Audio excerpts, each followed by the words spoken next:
Hey, this is going to be part 10 of StarCraft 2 History, and this is named after the second generation of champions. And the group I call the second generation of champions are MMA, Marine King, and Dongrigu.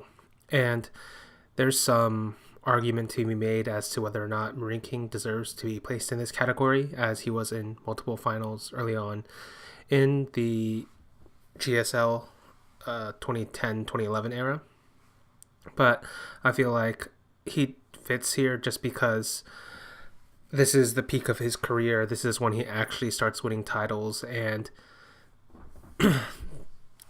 and he's connected in a very deep way to Dongrigu and Parting, who are both very important players that come up in 2012.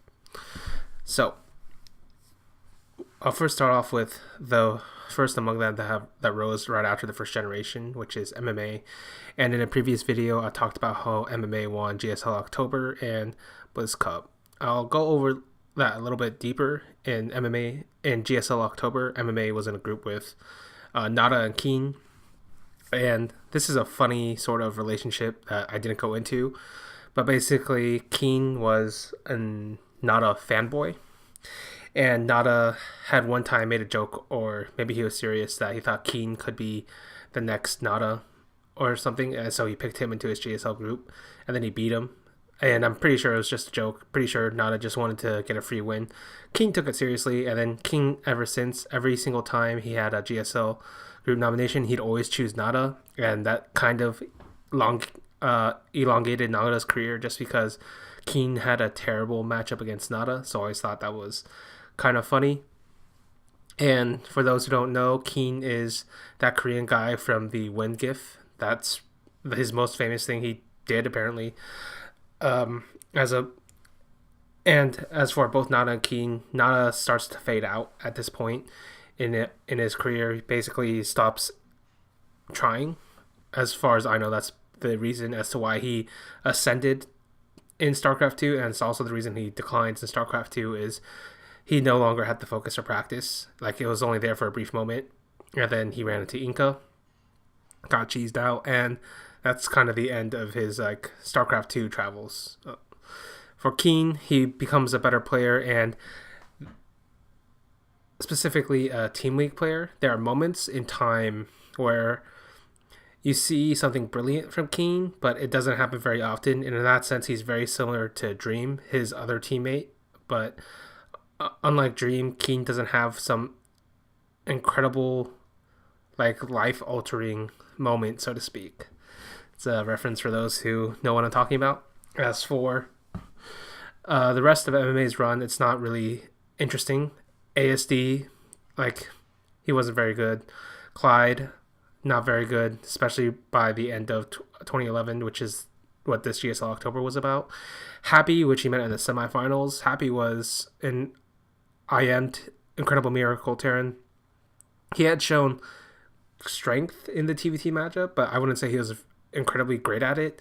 He was a good mech Terran at the time, but as we'd find out, he wasn't even the best mech Terran on his team that was in VP. So he beats MVP Happy soundly, and then he meets MVP in the finals. Pretty meh finals, considering how awesome their matchup used to be. And then at the Blizz Cup 2011 finals, the way this group is set up, there's two groups, and then you, depending on where you land, you're seeded into either the round of 6 or the semifinals. And then MMA's group, he beats Naniwa, Leenock, Nesty, loses to Polt, and then Leenock, and Polt have to run some tie breaks where he beats Polt in that one. All pretty good games in general, and it shows that MMA was right up there with the likes of Leenock, who had shown incredible strength near the end of the year.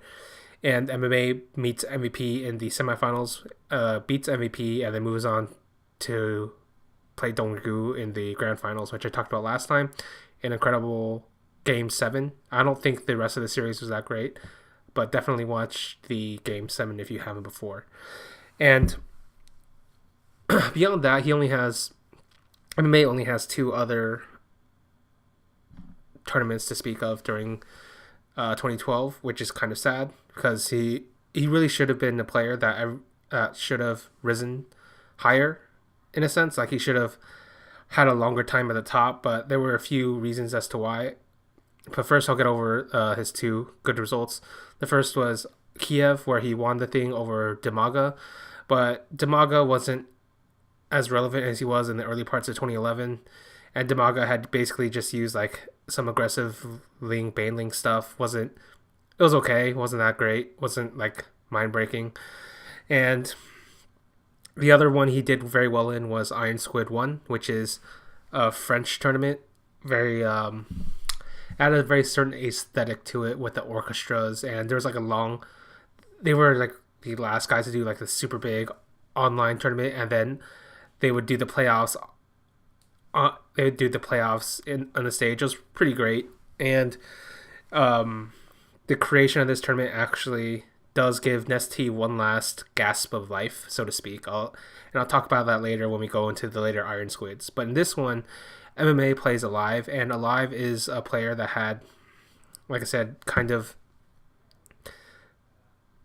He's a player that was in 2012, probably the peak of his career. And as a player, I'd say he was solid in TVZ until the Broodlord Infestor stuff comes in. He was one of the best TVT players, and he was a fairly solid TVP player. Like, it really depends on which part of the TVP you're talking about. I don't think he was that great in the early game. I feel like he had some holes, specifically in defending against all-ins. But if he could get to the mid or late game, he was probably the best TVP player. That's for a brief moment of time, at least until Tasia comes along. So he plays Alive here, and Alive is the guy who knocks MMA out of the GSL round of 8 in the first season of 2012. So it's a nice little revenge. I actually should probably give you some time on that, just because I'm jumping around a little bit. So in the first season of GSL 2012, MMA, he's able to get through the group stages. He beats Gumiho,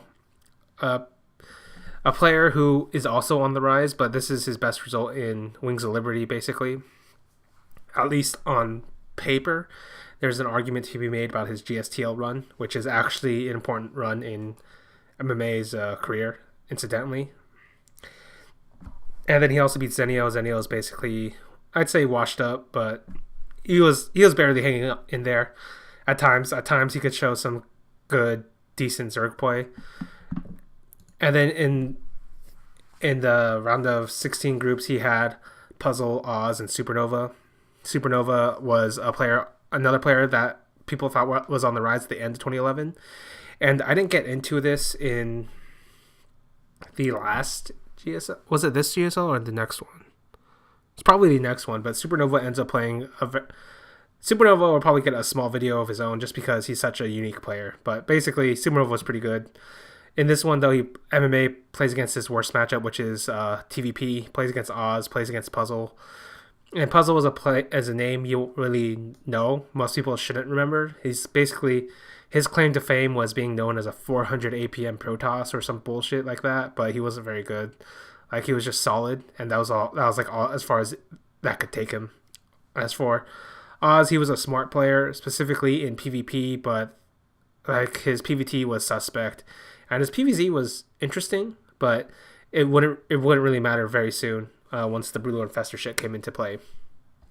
So basically, in February, Alive takes out MMA in the first GSL, and then 3 months later, at Iron Squid, which is I think MMA's best tournament result in 2012, they play again. MMA eliminates him in the semifinals, goes on to the finals, and plays Symbol. And Symbol was going to be one of the next big Zergs of StarCraft 2. And Symbol was from TSL, which is, if you were keeping up, was Polt's team, was Fruit Dealer's team, was Tester's team, Tester SSKS, might have gone by another name, but basically a hyped up Protoss at the time. Collide's team, super hyped up Terran, who never lived up to the hype, basically just got to the round of 16 every single time. And Symbol was a player who constantly evolved throughout his career in terms of TVZ ZVT, every time he met somebody who beat him, he'd end up changing his style a little bit or a lot. And in this case, Symbol was playing more of the old Dongwoo styles than he was what he'd later be known for. And MMA soundly beats him because that runs straight into MMA's wheelhouse.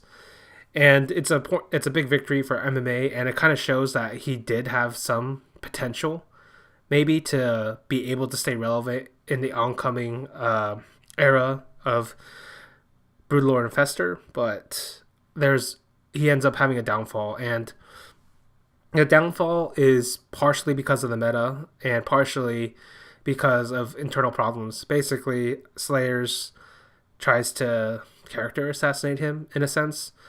There's some internal disputes about money or sponsors, or apparently like Jessica and Boxer had stolen a sponsor that was trying to get to MMA, but they're like, no, give it to Boxer or some bullshit like that. And there's also like, if you look for In Control's video, I don't know where it is, but he has like a reflections almost about his early parts in StarCraft 2 in 2011 and 2012, and he says that basically Jessica blackmailed the NASL guy to give them more money or something fucking terrible like that. So basically, Jessica, Boxer, they label MMA a cancer. He's flamed all over Korea, and it really hurts his motivation because MMA was a guy who idolized Boxer, who, like I said, called himself the son of Boxer, and he's no longer a son. He's like an exile, so to speak. And that really hurts his motivation, really hurts his gameplay. Well, it's hard to necessarily correlate them, but all this shit happens at the same time. And at the same time, his style gets phased out because of how strong Brutal Lord and Fester becomes.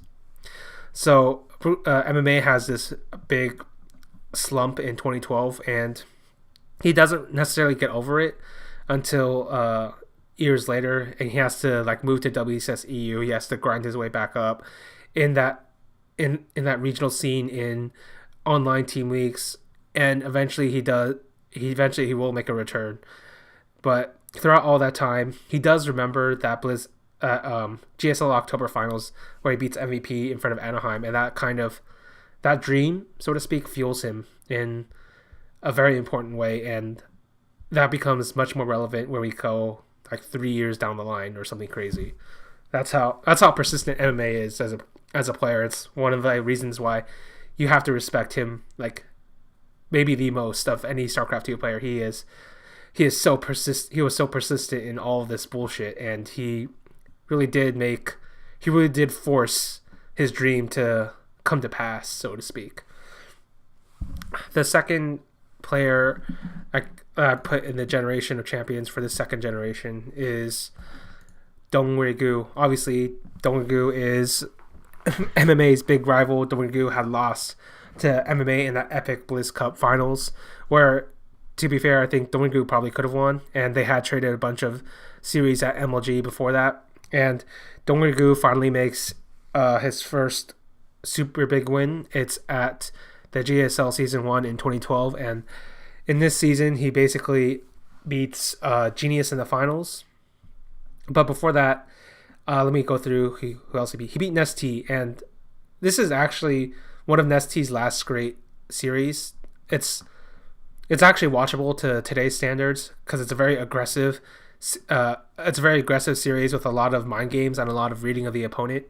And just as Nestea had, like, in highlighting their style, killed Fruit Dealer like a year prior in their own GSL match where it was like another good CVZ, this time Dongwoo kills Nestea in an epic CVZ, and then in the same group he also beats Marine King. In the quarterfinals he plays against Parting, and Parting is a player that I have yet to introduce, but he's basically the best micro player in StarCraft 2 history. The only guy who has an equal case to him is Maru, and one of the reasons, like, and in this is the first GSL where Parting breaks out, and in this one, the game to watch actually isn't the Parting versus Dongwoo matchup, because Parting had yet to understand he had to bet his soul in that matchup. Wait, it's the one you have to watch is Parting versus Jockji, because this is the one where Jockji was hyped up as a GSL champion and he had pretty good TVP. And what happens is Parting takes an old style from San Zenith way back in the day when Kaderin Amulet was still a thing, and Kaderin Amulet lets you warp in with a free or with an instant psionic storm. And so Parting takes this style. He it's either him or Squirtle. It's hard to say because they credit each other a lot in terms of their thinking, in terms of their builds. And Parting was definitely the better micro player, but Squirtle was the more cerebral player, so to speak. So it makes, at least in terms of narrative, it makes more sense if Squirtle was making these builds, but it's hard to say. And you can't really believe the Koreans when they're in their interviews. Like it's always like very muddied as to what is real, what isn't. In any case, this is an incredible series, and I really like basically Parting's 2-base High Templar build like breaks open the minds of like all Protoss players across the world. It's very similar in the sense to Pult versus MMA, where Pult did the Marine splits against the siege tank lines to change the way everybody used siege tanks from then on forth. It's similar to how Marine King versus Kyrix and the Marine splits against Banelings. And in this case, it's the idea of the 2-base. It's the idea of using High Templar as your main tech unit instead of Colossus, instead of Immortals, instead of Archon. Well, actually, I don't think Archons really come into play yet. Like, the only guy who really used them was Sage as the main tech unit, but even then it was like a Phoenix into Archon charge lot shit. So it's a bit different.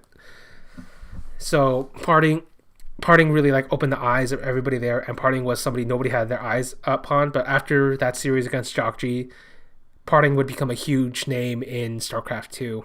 And then in the semifinals, Dongrygu plays Gumiho, and this is probably one of my favorite Gumiho series. He actually has a lot of them.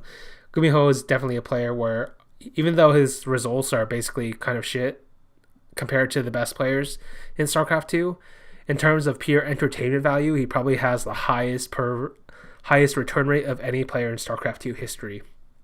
And he's very similar to MMA in the sense he loved the multitasking style, but what MMA did was he's very cerebral about it. Like, he would think about the way MMA thought about drops, at least based off of what I saw from the games. He would think, if I drop here, then he must move X amount of units to counter this, and this means that because of how people micro start in StarCraft 2 terms, is they generally put all their units on one hotkey, or a majority of them on one hotkey, and then they would move the entire army, but then split off the part that was going, and then unhotkey that part. And so you have a small shift of movement of the army, and MMA could kind of read this, and he'd say, okay, if you drop here, then you can move up forward in this position. Then from there, you drop to the opposite side, because you have to really think about this, because medevacs weren't super fast. There was no turbo speed, so you had to calculate where you were going and be like, okay, drop here. Then you move the drop here. Oh shit, it's an overlord. You have to drop to kill that. Then you regress after the overlord is gone. And by that point, they've already countered that, so you don't necessarily go in. You go towards the left, and like this is basically how MMA was thinking the entire time. He was controlling the opponent.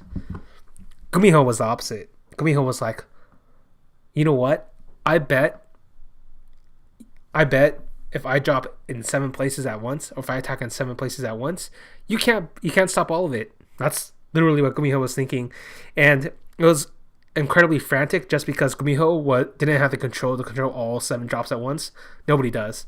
The only guy who has ever been close to controlling 7 drops at once was Maru, and even then Maru was like controlling 5 prongs of attacks, not like 7 in the case of Gumiho versus Dongrygu. So this is basically how Gumiho versus Dongrygu plays out, where like it feels like if Dongrygu versus MMA was like an epic rivalry, and this is an epic series, even though Gumiho's like style's slightly different from MMA. And there's this great match, I think it's on Entune Valley, I believe, where basically Gumiho does like 5 he does like 4 drops, a run by, and then 2 main attacks with like his army, and it's an amazing like chaotic battle where Donggu is trying to put up fires everywhere. Gumiho is causing fires everywhere, but he isn't good enough to control all the fires. So in some cases, he's actually losing it out. So it's a very fun, very chaotic series where Donggu barely beats Gumiho. And then the finals are pretty boring. It's just Donggu has Genius figured out, slaps him down. I guess I will talk about Genius though, because this is Genius's best run in StarCraft 2 history for him, and it's basically his last run. He had this nickname during the time he was rising up for this tournament. It's called the Bubble Protoss, and the idea was like, even though it looked like he was good, there was nothing of substance in there. Turned out to be right, but I will say for Genius, he was a player that was hyped up to be the best player in the world in the beta of StarCraft 2, apparently. But David knocked him out in GSL Open 1, so he never got there. And then in this finals, and how he got here was very different, because what he did, like, I guess I'll go through 2011. Basically, you can sum up Genius's 2011 career as he ended up playing a bunch of PvT, and in these PvTs, he did 3-gate proxy void ray all-ins, and became a master of these, just enough so that he could stay in Codes. That's 2011 for Genius in a nutshell. I mean, he's done other things, like he won a Blizz.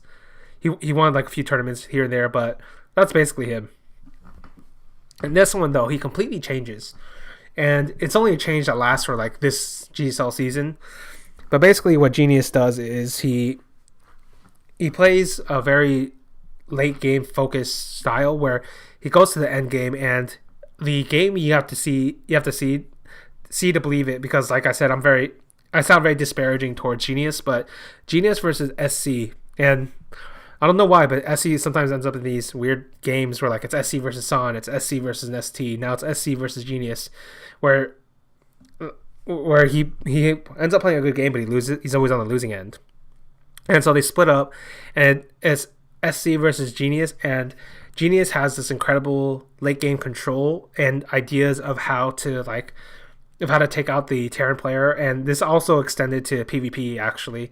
And so he was like, there was some weird stat in that GSL. I forget which VOD it was, so can't find it for you. But basically, if you got to a 200-200 battle versus Genius was like close to like 90% win rate or something crazy.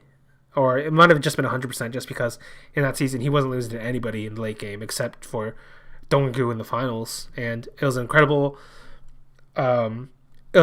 moment to show like the potential that people were talking about when they talked about Genius. But it's also the last time we see Genius at a relevant level. And I know he and Donggu were like buddies, so Donggu had this great little banter moment where he basically gave Genius the military uniform and the military cap, basically telling him to retire. And he probably should have after that, because that was the height of his career, and he was never going to get that good again, because he'd get surpassed by the likes of Parting, and then the other Protosses that were coming up, Squirtle, Naniwa, Seed, and then the Kespa one, specifically Rain. As for Donggu, now we go into the epic rivalry of Donggu versus Marine King, and these guys play a shit ton. Absolute shit ton. And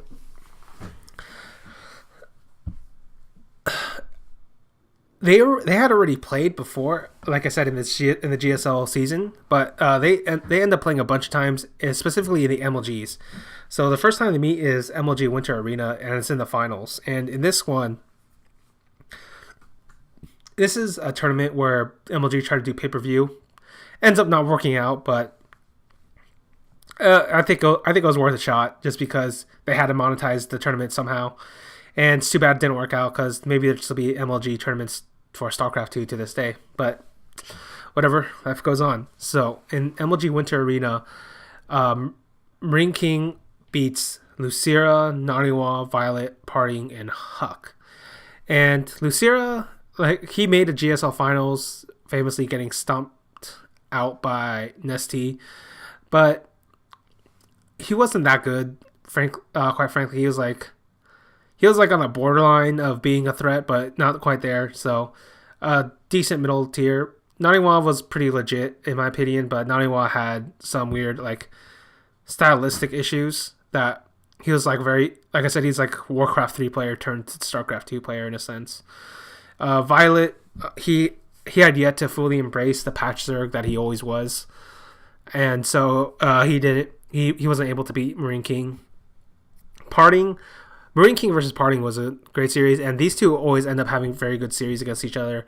Just the way their styles play out, where Marine King's all about that aggressive push, and Parting's about finesse. It's about control. It's about delaying that push with the storms, and it's a very thin line of defense and aggression between these two. So that's certainly a great matchup. But this time, Marine King comes out on top, and then Huck was still a good player, but I don't think he had anything on Marine King. Like Marine King was like I think Marine King was actually the best TVP now that I look at it. It wasn't alive.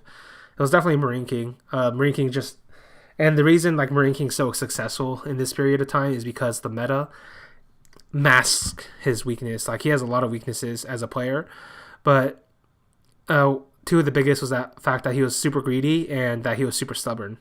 So because the meta was so favored towards Terran, it was very hard. And the reason the meta is so favored towards Terran is because the 1-1-1 existed.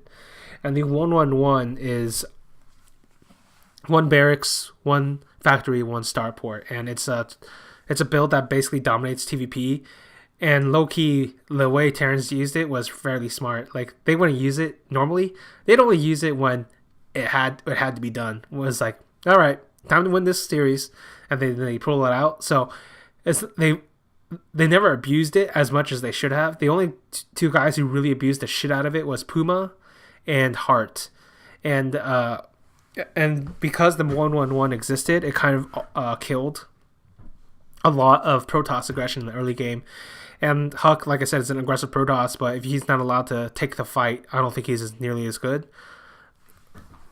And so Marine King beats Huck. And then for Dongwon-gu gets knocked out by Parting in the upper bracket because this is a double elimination tournament. And then he goes through, beats a bunch of okay guys, Sase, STC, Rhett. Naniwa is pretty good, but Naniwa hadn't yet to understand he needed to really all in PvZ. That's my opinion. Really, really go hard at it. So, and then he beats Parting in the extended series, beats Oz, beats Huck, and then the two of them have Marine King and Donggu have an epic clash in the finals. And then this is repeated again in the MLG Winter Championship. So the difference between the Winter Arena and the Championship is the Winter Arena was played at the offices of MLG. The Championship is like the regular one where they play it at like a venue, and that's like the epic one with all the crowds and shit. So there's a lot more pressure to win those. And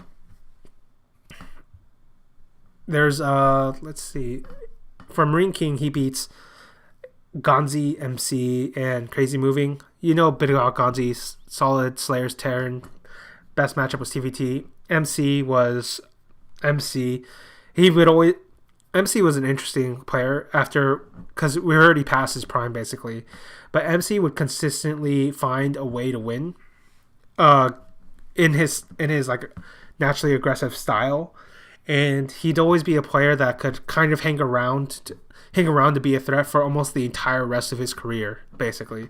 So he, in terms of longevity, MC is definitely way up there, and MC was always able to adapt to the times. So at least until the end of Heart of the Swarm. So MC has a very long-lived career. Crazy Moving was the other notable guy. Doesn't last very long. Basically, this guy did a lot of crazy moving moves. So the advertising wasn't false in his ID. Basically, tried to do a lot of flanks, a lot of maneuvers. Looked cool, but the effect wasn't that good. Like, you'd have to wait until live to see that real shit. And then for Donggu, he beats 91 JYP. Pretty good. 91 and Huck have another rematch. I don't remember it being that great, but Huck wins this one. Beats Parting, but then loses to the 1-1-1 master, Hart. And then ends up being another Marine King versus Donggu finals, because like you can't use a 1-1-1 against the Zerg. So outside of that, Hart wasn't much.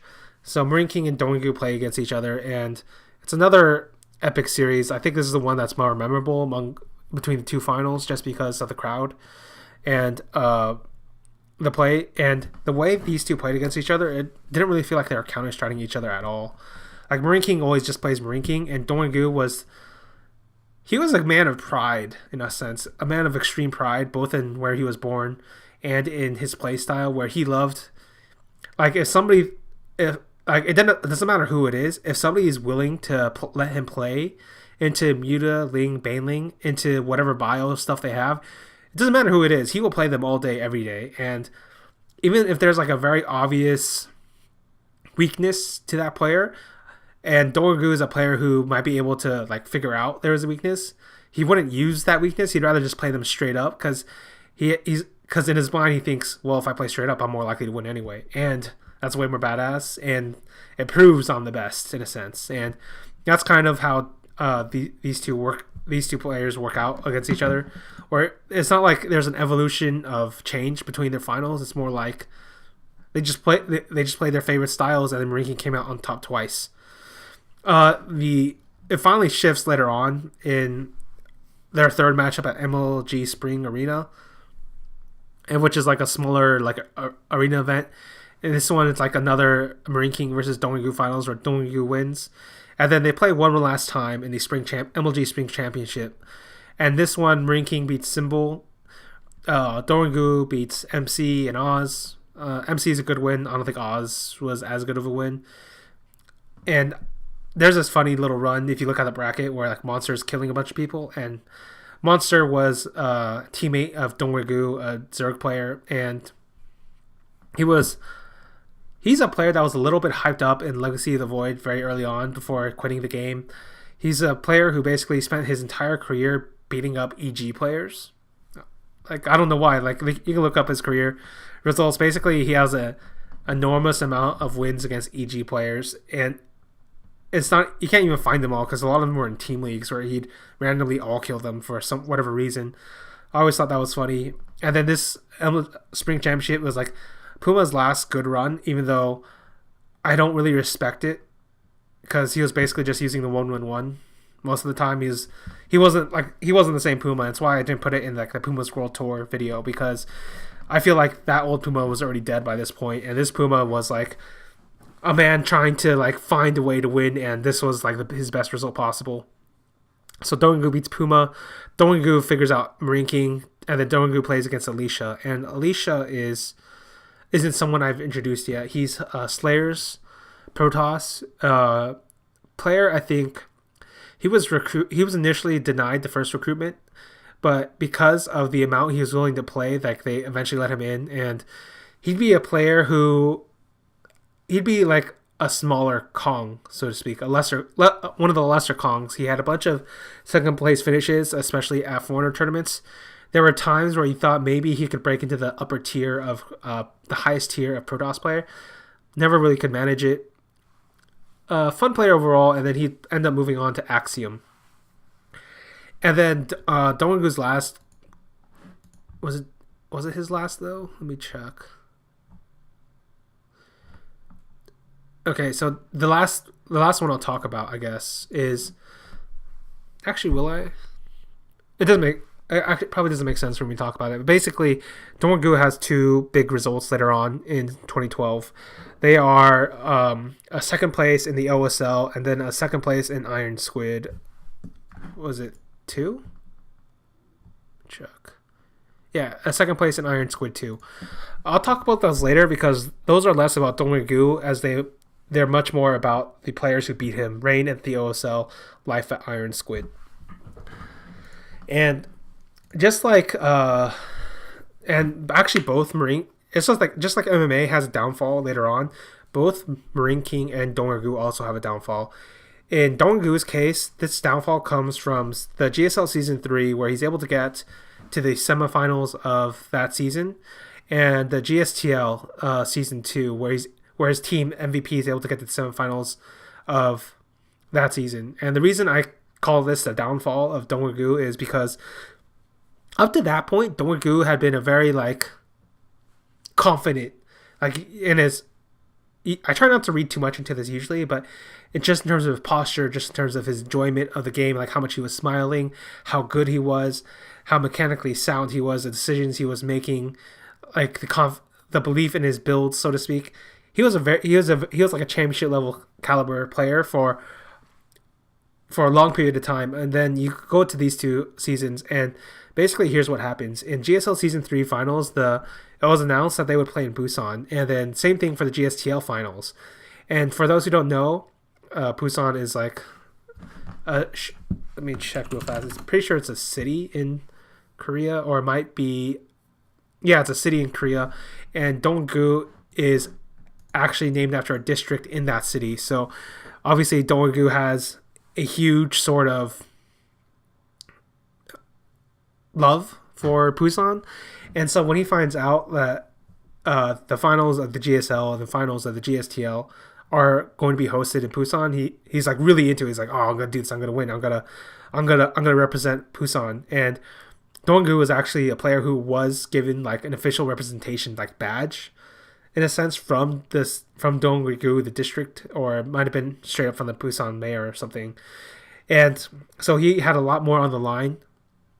But in that GSL season, he ends up losing to MC, and it's a bad loss for him because MC was a player that people had considered kind of washed up at that point. But like I said, MC always had it in him. He has a fucking killer instinct to never give up, to find a way to win, and MC has a pretty great run in that tournament where he beats Tasia, and then he beats Donggu to make it to the finals before losing out.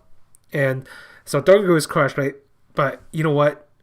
This guy's always been an ace in the team league. He'll pull it out there, but he doesn't. And he ends up losing to Lenok in the FXO series. And so the reason I consider these 2 moments to be huge for Donggu's career is because as a player, something like changed in him. And you don't see him change back to that 2011 guy till 2011, like early 2012 guy, until like 2013, maybe like the middle of 2013. It's only for like a small moment, but basically after that time, Donggu's never quite the same player. He's never nearly as strong as he once was. There's like a dip of quality in his play that is unexplainable, and on top of that, later on in the meta, when it goes to Brutal Infestor, it didn't really suit him. Like I said, it wasn't really the style he loved. It wasn't really the style he liked to play. And because Brutal Infestor was so strong, you had to play it, in a sense. But even then, like Muta Ling Baneling was something that was used by other players. Sniper, Life, Lenok. For some reason, when Donggu used it, it wasn't nearly as thrilling as it once was. It was sad in a way. And that's kind of like, so even though like Donggu continues to be a top player for the rest of the year, I think that's the moment where like he changes from a guy who I think like was on the road to become like the best Zerg ever to like just to like a bit of a letdown, I guess, to what I think he could have accomplished, what I think he could have become. As for Marine King, he also has a downfall, but unlike MMA with like a Slayer's drama, unlike Donggu whose heart gets broken, he has no real personal reason as to why he falls down. Basically, Symbol finds out at some point, wait, all Marine King does is 2 builds in TVZ. One is the 1111. The other is a triple command center. And from Marine King's point of view, he thinks it's fine because the 1111, he does enough damage, he can transition, or he just straight out wins the game. With the triple command center, what happens is, because he's so greedy in the early game and he can get away with it because Zergs were not being aggressive at that point, he would get more units in the middle of the game, and his microcontrol is already better than yours, so he's going to have an even bigger advantage, and that's how he kind of rolled over people. Same thing happened in Terran versus Protoss, and basically Symbol finds out, wait, doesn't a Roach Rush beat both of these things? As it turned out, a Roach Rush beat both of those things, and then Marine King never recovered from that moment. And same thing happens in Protoss versus Terran, where somebody's like, wait, what if I just attack Marine King? And then they just use Blink Stalkers to attack him, and he dies. And so that's kind of Marine King's death, basically, as a player, is somebody figures out, wait, there's this gigantic hole in the early part of his game. What if you just drive a truck through it? Drove a truck through it, never covers up that hole, never covers up that weakness. Is actually a mechanically sound player for almost the rest of his career, but he is so like unreflective as a StarCraft player. It's actually sort of maddening in a sense. And so that kind of covers up the early parts of 2012 of the second generation champions, MMA, Marine King, Dongri-gu. And they make way for the next era. I've talked about some of them: Parting, Symbol, Seed. There will be others, and it becomes more of a mess until you get towards the end where two prodigies arise. All right, see you guys later.